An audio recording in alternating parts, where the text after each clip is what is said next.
ಇವತ್ತು I you ready to reboot your brain?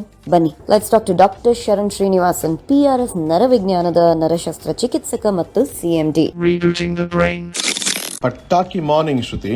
Sensory overload ಅಂತ ಕೇಳಿರ್ಬೇಕಾ? ಎರಡೆರಡು ಮೂರ್ ಫೋನು, ಪದೇ ವಾಟ್ಸ್ಆಪ್ ಮೆಸೇಜಸ್, ಸಾಕಷ್ಟು ಡಿಸ್ಟ್ರಾಕ್ಷನ್ಗಳು, ಅದ್ರ ಜೊತೆಗೆ ನ್ಯೂಸ್ ಗಳಲ್ಲಿ ಡಿಸ್ಟ್ರಾಕ್ಷನ್, ಸುತ್ತಮುತ್ತ ವರ್ಕ್ ಅಲ್ಲಿ ಡಿಸ್ಟ್ರಾಕ್ಷನ್, ಎಮೋಷನಲಿ ಎಕ್ಸಾಸ್ಟೆಡ್. ಏನಪ್ಪ ಇದು ಬ್ರೈನ್ ಆ ತರ ಶಟ್ ಡೌನ್ ಆಗ್ತಾ ಇದ್ದಂಗಿದೆ ಅಂತ ಅನ್ಸ್ದಾಗ ತುಂಬಾ ಜನಕ್ಕೆ ಅನ್ಸುತ್ತದು. ಅವಾಗ ನಮ್ ಪತಂಜಲಿ ಯೋಗ ಅಲ್ಲಿ ಒಂದು ರೀಸೆಟ್ ಬಟನ್ ಕೊಟ್ಟಿದ್ದಾರೆ, ಗೊತ್ತಾ ನಿಮಗೆ? ಹೇಗೆ ನಮ್ ಸ್ಮಾರ್ಟ್ ಡಿವೈಸಸ್ ರೀಸೆಟ್ ಬಟನ್ ಇದೆಯೋ, ಒಂದ್ಸರಿ ಓವರ್ಲೋಡ್ ಆಗ್ಬಿಟ್ರೆ ನಮ್ ನರ್ವಸ್ ಸಿಸ್ಟಮ್ಗೂ ಪತಂಜಲಿ ಅವರು ರೀಸೆಟ್ ಬಟನ್ ಕೊಟ್ಟಿದ್ದಾರೆ. ಯೋಗ ಸೂತ್ರ ಪತಂಜಲಿ ಅವ್ರ ಪ್ರಕಾರ ನಮ್ ಪ್ರತ್ಯಾಹಾರನ ನಾವು ಮಾಸ್ಟರ್ ಮಾಡ್ಕೊಂಡ್ರೆ, ಪ್ರತ್ಯಾಹಾರ ಅಂದ್ರೆ ಏನು? Withdrawal from the senses. ಧಾರಣ ಧ್ಯಾನ ಇಂದ ಪ್ರತ್ಯಾಹಾರಕ್ಕೆ ಪ್ರೋಗ್ರೆಸ್ ಆಗ್ಬೇಕು. ಅವಾಗ ಏನಾಗುತ್ತೆ, ದಿಸ್ ಪ್ರೋಸೆಸ್ ಸೆನ್ಸರಿ ಓವರ್ಲೋಡ್ ಇಂದ ಅನ್ಪ್ಲಗ್ ಆಗಿ ನಮ್ ಬ್ರೈನ್ ನ ರೀಬೂಟ್ ಮಾಡುತ್ತೆ. ಬ್ರೈನ್ ಅಂಡ್ ಮೈಂಡ್ ನ ಬ್ರೈನ್ ಅಲ್ಲಿ ನಾಯ್ಸ್ ಕಮ್ಮಿ ಆಗುತ್ತೆ, ಕಚ ಕಚ ಕಚ ಕಚ ಕಚ ಕಮ್ಮಿ ಆಗ್ಬಿಟ್ಟು ನ್ಯೂರೋಪ್ಲಾಸ್ಟಿಸಿಟಿನ ಎನ್ಹಾನ್ಸ್ ಮಾಡುತ್ತೆ. ನ್ಯೂರೋಪ್ಲಾಸ್ಟಿಸಿಟಿ ಇಂದ ಏನಾಗುತ್ತೆ, brain ability to rewire itself help ಆಗುತ್ತೆ. ಅದರಿಂದ ನಮ್ capability to manage ourselves ಆಗ್ಲಿ, ನಮ್ ಎಮೋಷನ್ಸ್ ಆಗ್ಲಿ, ನಮ್ ದಿನನಿತ್ಯ ವ್ಯವಹಾರಗಳಾಗ್ಲಿ ಮ್ಯಾನೇಜ್ ಮಾಡ್ಲಿಕ್ಕೆ ಹೆಲ್ಪ್ ಆಗುತ್ತೆ. ಇದ್ರ ಜೊತೆಗೆ ನಾವು